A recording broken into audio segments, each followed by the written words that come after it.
यह दुनिया के सबसे मुश्किल बैंकों में से एक है, जहां घुसना बहुत कठिन है। यहाँ की सुरक्षा बहुत सख्त है। अगर चोरी जैसी कोई भी संदिग्ध हरकत होती है तो तुरंत 15 गार्ड गोली चलाने के लिए तैयार हो जाते हैं। बैंक में हर जगह कैमरे लगे हैं, जिनमें मोशन सेंसर भी हैं। इसके अलावा बैंक के सामने ही स्पेन की सेना का मुख्यालय है, जहां 500 मरीन सैनिक हमेशा किसी भी हमले से निपटने के लिए तैयार रहते हैं। बैंक के सुरक्षा प्रमुख पहले राष्ट्रीय सुरक्षा एजेंसी में एंटी क्राइम और आतंकवाद के निदेशक रह चुके हैं। वह बहुत पेशेवर और सख्त व्यक्ति हैं। उन्हें जरा सी भी शक की बात तुरंत समझ में आ जाती है। इतना ही नहीं, बैंक का वॉल्ट, तिजोरी भी बहुत रहस्यमय है। उसकी बनावट और काम करने का तरीका आज तक बड़े बड़े चोरों और लुटेरों के लिए पहेली बना हुआ है। यह तिजोरी 19वीं सदी में बनाई गई थी। उस समय अखबारों ने इसे दुनिया की सबसे शानदार वास्तुकला की कृति बताया था। तिजोरी के अंदर बहुत ही दुर्लभ राष्ट्रीय खजाने भी छिपे हुए हैं, लेकिन ये सारी मुश्किलें भी चोरों के एक गिरोह को रोक नहीं पाई, क्योंकि उनके समूह में एक बहुत ही तेज दिमाग वाला युवा लड़का था। उसने उस रहस्यमयी तिजोरी की बनावट को समझ लिया और उसे खोलने का तरीका भी ढूंढ लिया। यही वह सबसे कठिन काम था जिसे दुनिया भर के बड़े बड़े चोर लंबे समय से करने की कोशिश कर रहे थे, लेकिन सफल नहीं हो पाए। तो आखिर उसने इतनी कड़ी सुरक्षा वाले बैंक में कैसे घुसपैठ की, और क्या मास्टर चोरों की योजना सफल होगी? इस हाई आईक्यू मास्टर चोर की फिल्म की कहानी को समझने के लिए आगे की कहानी जानिए। वॉल्टर इंग्लैंड में एक आर्टिफैक्ट, पुरानी वस्तुओं को खोजने और बचाने वाली कंपनी का नेता है। एक बार समुद्र में खोज के दौरान वॉल्टर और उसकी टीम को 1645 में डूबा एक अंग्रेजी जहाज मिला। जेम्स नाम के गोताखोर को एक डिब्बा मिला, जिसके अंदर 3 प्राचीन सोने के सिक्के थे। इन तीनों सिक्कों में एक ऐसा राज छिपा था जिसे सुनकर कोई भी लालच में आ जाए। लेकिन अपनी खोज का जश्न मनाने से पहले ही उनका जहाज स्पेन की नौसेना ने घेर लिया। नौसेना का दावा था कि इस टीम ने उनके समुद्री क्षेत्र में खजाना निकाला है। उसके बाद स्पेन की नौसेना ने वॉल्टर की टीम द्वारा निकाली गई सारी पुरानी वस्तुएं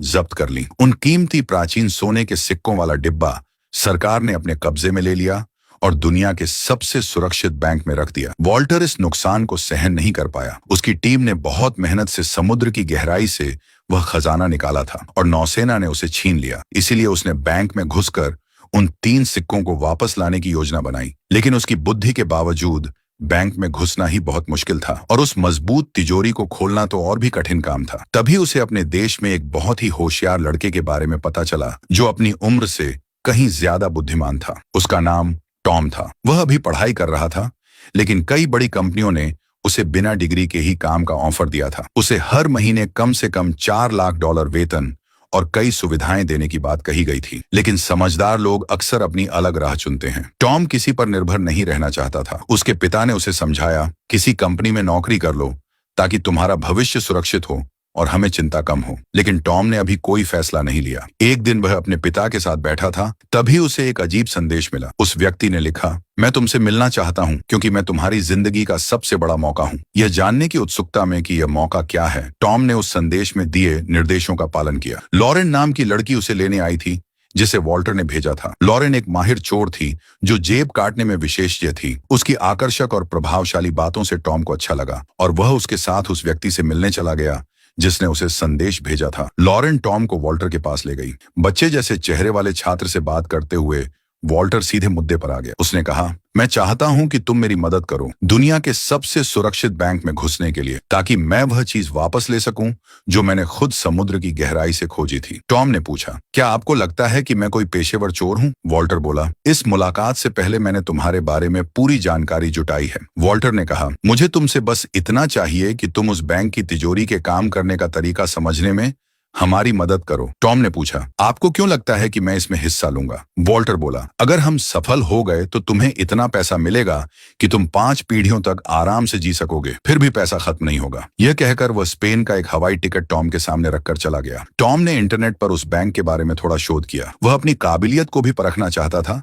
इसलिए उसने स्पेन जाने का फैसला कर लिया। एयरपोर्ट पर उसे लेने फिर वही चोर लड़की लॉरेन आई। वह उसे उनके ठिकाने पर ले गई। टॉम को देखकर वॉल्टर बहुत खुश हुआ। इसके बाद टॉम की टीम से मुलाकात कराई गई। क्लाउस एक जीनियस कंप्यूटर हैकर था। जेम्स वॉल्टर का पुराना साथी था और साइमन वह व्यक्ति था जो अलग अलग काम संभालकर सबकी मदद करता था। इन लोगों ने टॉम के मासूम और कम उम्र वाले चेहरे को देखकर उसे हल्के में लिया, लेकिन टॉम को कोई फर्क नहीं पड़ा। उसके मन में था कि जितना लोग उसे कम समझेंगे उतना ही अच्छा है। समय आने पर असली काबिलियत सामने आ ही जाती है। इसी बीच सुपर हैकर क्लाउस ने एक वायरस बनाया ताकि उसे बैंक के मुख्य कंप्यूटर में डालकर कैमरों पर नियंत्रण पाया जा सके। लेकिन सबसे बड़ी समस्या थी वॉइसमेल का पासवर्ड। पासवर्ड के बिना वे बैंक के सिस्टम में घुस नहीं सकते थे। तभी टॉम को एक आइडिया आया। उसने कहा, किसी कर्मचारी को फोन करो और बैंक ऑफ स्पेन की मैसेजिंग सेवा बनकर बात करो। फिर कहो कि आपके लिए एक वॉइस मैसेज है। सुनने के लिए बीप के बाद अपना पासवर्ड डालें। सबको लगा यह आसान बात है,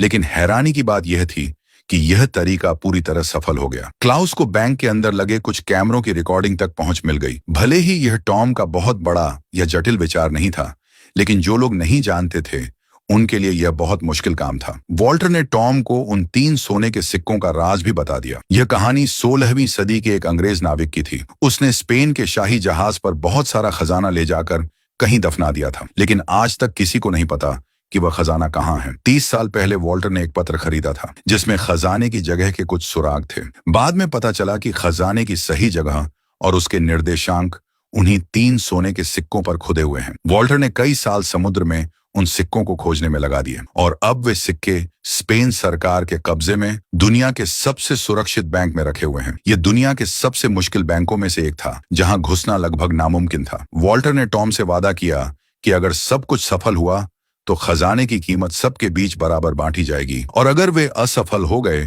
तो भी वह टॉम को यहाँ आने और मेहनत करने के बदले अच्छा मुआवजा देगा। चर्चा के बाद पूरी टीम ने मिलकर योजना बनाई। सबसे पहले उन्हें बैंक बनकर एक औद्योगिक सफाई कंपनी को फोन करना था और कहना था कि अलार्म सिस्टम में दिक्कत होने की वजह से कुछ दिनों के लिए सफाई रद्द की जा रही है। साइमन और टॉम उसी सफाई कंपनी के कर्मचारी बनकर बैंक पहुंचे। उन्होंने अपनी भूमिका बहुत अच्छे से निभाई, इसलिए बिना किसी शक के सुरक्षा गेट पार कर गए। दोनों बैंक के अंदर पहुंच गए ताकि योजना को आगे बढ़ा सकें। उधर लॉरेन ने एक महंगी पेंटिंग की जांच करने वाली विशेषज्ञ अप्रेजर का रूप धारण किया। वह यह देखने आई थी कि कहीं पेंटिंग को कोई नुकसान तो नहीं हुआ है। वह आराम से बैंक के मुख्य दरवाजे से अंदर गई और सुरक्षा प्रमुख गुस्तावो से मिली। गुस्तावो को उस लड़की पर कोई शक नहीं हुआ क्योंकि उसे पेंटिंग्स के बारे में बहुत जानकारी थी। लॉरेन ने जानबूझकर गुस्तावो से अपनी बबल टी पकड़ने को कहा ताकि वह उसकी उंगलियों के निशान हासिल कर सके। क्लाउस घर से कैमरे के जरिए अपने साथियों पर नजर रख रहा था। उसने साइमन को इशारा किया कि वह चुपके से एक तकनीकी कमरे में जाए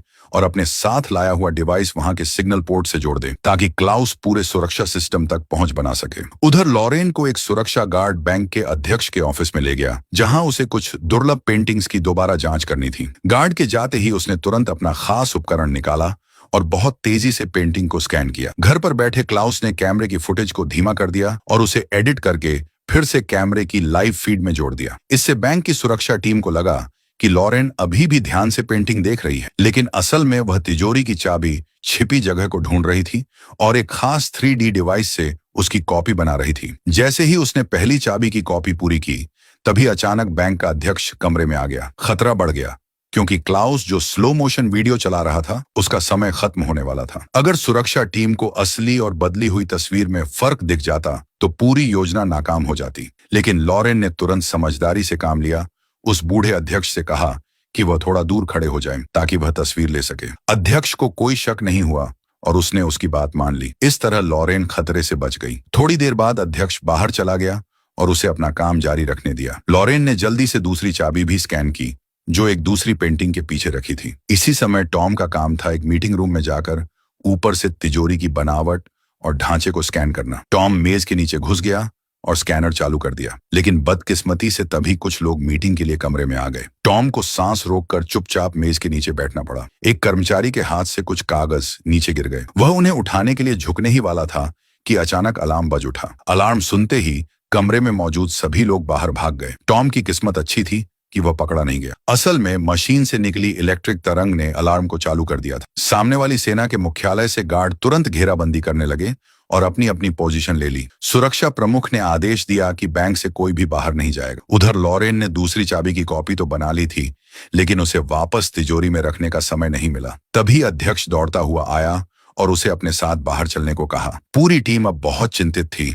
सब लोग घबराए हुए थे और समझ नहीं पा रहे थे कि क्या करें। तभी टॉम ने खुद आगे बढ़कर कहा कि वह लॉरेन से गिरी हुई चाबी पकड़कर उसे वापस उसकी जगह रख देगा। किस्मत से टॉम ने चाबी सही समय पर पकड़ ली और उसे जमीन पर गिरने नहीं दिया। जैसे ही टॉम ने चाबी वापस तिजोरी में रखी, तभी एक गार्ड कमरे में आ गया। उसने पूछा, अरे तुम यहाँ क्या कर रहे हो? टॉम बोला, ओह, मैं हेडफोन लगाया था, इसलिए अलार्म की आवाज नहीं सुनी। गार्ड ने कहा, तुरंत बाहर निकलो। गुस्तावो ने देखा कि अलार्म का सिग्नल तिजोरी से आया था। उसने सुरक्षा कर्मियों को नीचे भेजा, लेकिन उन्हें कुछ भी संदिग्ध नहीं मिला। आखिरकार उसे सभी को जाने देने के अलावा कोई रास्ता नहीं था। बैंक से मिले डाटा को देखने के बाद टॉम ने अपनी तेज बुद्धि का परिचय दिया। उसने पाया कि स्कैनर एक जगह को साफ नहीं पढ़ पा रहा था। वहां पानी था। असल में तिजोरी के ऊपर एक बड़ा पानी का टैंक था। 19वीं सदी के इंजीनियरों ने तिजोरी की रक्षा के लिए एक जाल बनाया था। अगर कोई अंदर घुसने की कोशिश करता तो पाइपों से पानी निकलकर पूरी तिजोरी को भर देता और घुसपैठिया डूब जाता। टॉम ने यह भी समझा कि उस समय आज जैसी मोशन डिटेक्शन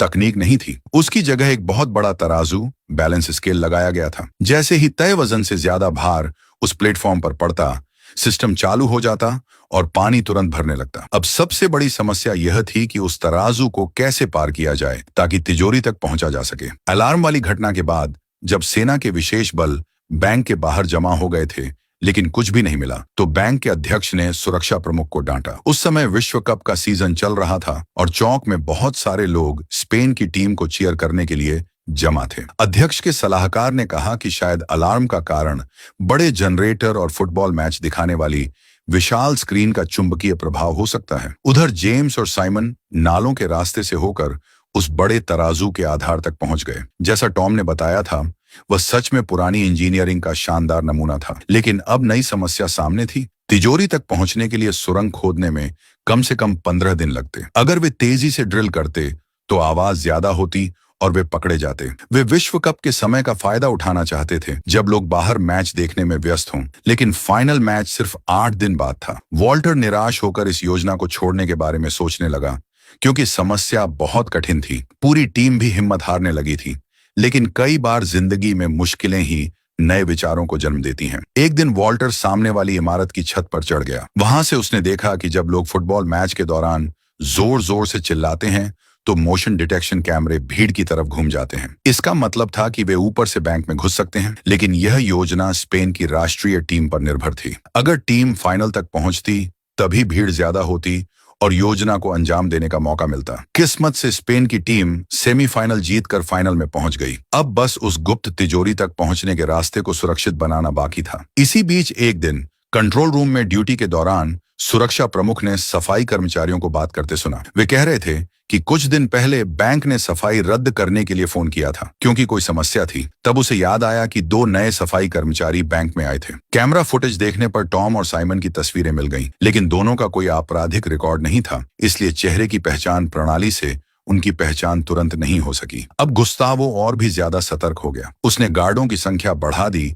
और बैंक के हर कोने में अतिरिक्त कैमरे लगा दिए। उधर टॉम कई रातों से सोया नहीं था। वह पूरी लगन से उस बड़े तराजू की समस्या का हल खोज रहा था। और फिर अपनी तेज दिमाग की वजह से टॉम ने एक उपाय सोचा। उसने कहा कि वे नाइट्रोजन गैस का इस्तेमाल करेंगे, क्योंकि नाइट्रोजन गैस से धातु भी जम जाती है। उस बड़े तराजू को पूरी तरह जमाने के लिए कम से कम 500 किलो नाइट्रोजन गैस की जरूरत होगी। यह काम साइमन को करना था। सबने सहमति दी और योजना पर काम शुरू कर दिया। सबसे पहले उन्होंने सुरक्षा प्रमुख के फिंगरप्रिंट की नकली कॉपी बनाई। फिर तिजोरी का दरवाजा खोलने के लिए दोनों चाबियों की कॉपी तैयार की। वॉल्टर ने चुपचाप 3 नकली सोने के सिक्के भी बना लिए। ये सिक्के किस काम आएंगे, ये जानने के लिए फिल्म के अंत तक इंतजार करना होगा। आखिरकार स्पेन और नीदरलैंड डच टीम के बीच फाइनल मैच का दिन आ गया। इसी दिन इस देश में सदी की सबसे बड़ी चोरी होने वाली थी। चौक में लोग भारी भीड़ में इकट्ठा होकर मैच देखने और अपनी टीम को चीयर करने आए थे। टीम के सभी सदस्य अपनी अपनी जगह तैयार थे। टॉम, लॉरेन और जेम्स सामने वाली छत से रस्सियों के सहारे झूलकर बैंक की छत पर पहुंचे। फिर उन्होंने कट्टर से कांच काटा और रस्सियों के सहारे नीचे लॉबी में उतर गए। गार्डों की हर गतिविधि पर क्लाउस नजर रख रहा था और सही समय पर संकेत दे रहा था। उस जीनियस हैकर की मदद से वे तीनों बिना पकड़े गए आगे बढ़ते रहे। इसके बाद वे वेंटिलेशन डक्ट के रास्ते तिजोरी की ओर बढ़े। फाइनल मैच के दौरान गुस्तावो बहुत सतर्क था। उसे पहले से अंदेशा था कि चोर इस मौके का फायदा उठाएंगे। वह खुद कंट्रोल रूम से सब कुछ देख रहा था। वेंटिलेशन डक्ट से निकलने के बाद तीनों के सामने दो इमारतों के बीच एक बहुत बड़ा खाली स्थान था, जिसके बीच में गहरी खाई जैसी जगह थी। तीनों ने जल्दी से एक सीढ़ी जोड़ी ताकि दूसरी तरफ पहुंच सकें। जेम्स सबसे आखिर में चढ़ा। जब वह बीच में पहुंचा तो सीढ़ी फिसलने लगी। उसने पूरी ताकत से छलांग लगाने की कोशिश की। किस्मत से टॉम ने समय पर उसका हाथ पकड़ लिया और उसकी जान बच गई। उधर क्लाउस ने कोट चुरा लिया था, जिससे वे तिजोरी का पहला सुरक्षा दरवाजा खोल सके। इसके बाद एक और बहुत मजबूत दरवाजा था। अब गुस्तावो के नकली फिंगरप्रिंट और दोनों चाबियों का एक साथ इस्तेमाल करना था। तीनों लोगों के बिना यह दरवाजा नहीं खुल सकता था। फिंगरप्रिंट और चाबियां सही निकली और आखिरकार अंतिम दरवाजा खुल गया। उनके सामने अब एक फर्श था जो एक बड़े तराजू पर बना हुआ था। नीचे सीवर में मौजूद साइमन को संकेत मिला और उसने उस विशाल तराजू के आधार पर नाइट्रोजन गैस छोड़ना शुरू किया। सब लोग सांस रोके इंतजार कर रहे थे। थोड़ी ही देर में तराजू पूरी तरह जम गया। टॉम सबसे पहले आगे बढ़ा ताकि सुरक्षा की जांच कर सके। जब उसे सब ठीक लगा तो बाकी लोग भी अंदर गए और 3 सिक्कों वाला डिब्बा ढूंढने लगे। उधर ड्यूटी पर मौजूद गुस्तावो ने देखा कि लॉबी के सेंसर बंद हो गए हैं। उसने तुरंत सुरक्षा टीम को जांच के लिए भेजा। उन्हें छत में एक छेद मिला। गुस्तावो समझ गया कि कुछ गड़बड़ है। उसने तुरंत सेना को बुलाकर बैंक को चारों तरफ से घेरने का आदेश दिया। इसी बीच तराजू के नीचे छोड़ी गई नाइट्रोजन गैस खत्म होने लगी और तराजू धीरे धीरे फिर से काम करने लगा। किस्मत से लॉरेन को वह डिब्बा मिल गया, लेकिन जैसे ही जेम्स ने उसे देखा, उसने बंदूक निकालकर दोनों पर तान दी और लॉरेन से डिब्बा देने को कहा। असल में जेम्स ब्रिटिश राज का एजेंट था। वह डिब्बा रानी के पास वापस ले जाना चाहता था। अब तराजू फिर से सामान्य तरीके से काम करने लगा था। घबराकर लॉरेन ने डिब्बा जेम्स की ओर फेंक दिया और टॉम के साथ बाहर कूदने की कोशिश की, लेकिन तब तक देर हो चुकी थी। दरवाजा तेजी से बंद हो गया और तीनों तिजोरी के अंदर फंस गए। पाइपों से पानी निकलना शुरू हो गया और तिजोरी तेजी से भरने लगी। बाहर सेना भी मधुमक्खियों के झुंड की तरह तेजी से अंदर घुस आई। तिजोरी के अंदर पानी का स्तर बहुत जल्दी बढ़ रहा था। जेम्स को पहले से अंदाजा था, इसलिए वह कुछ उपकरण साथ लाया था। वह एक पेशेवर गोताखोर था, इसीलिए शांत रहते हुए पानी में नीचे गया और ड्रेनेज पाइप के रास्ते निकलने की कोशिश करने लगा। लॉरेन और टॉम बहुत डर गए थे क्योंकि पानी काफी ऊपर तक आ चुका था। अगर पानी का बहाव नहीं रुकता तो दोनों निश्चित ही डूब जाते। जीवन और मृत्यु के उस पल में टॉम के दिमाग में एक उपाय आया। वह था वजन। उसने तुरंत साइमन से कहा कि तराजू पर जितना हो सके उतना वजन बढ़ाओ। साइमन ने खाली नाइट्रोजन गैस के सभी सिलेंडर उठाकर तराजू पर रख दिए। वह खुद भी उस पर बैठ गया ताकि वजन और बढ़ सके। घर पर मौजूद बाकी साथी भी हाथ जोड़कर प्रार्थना कर रहे थे कि उनके दोस्त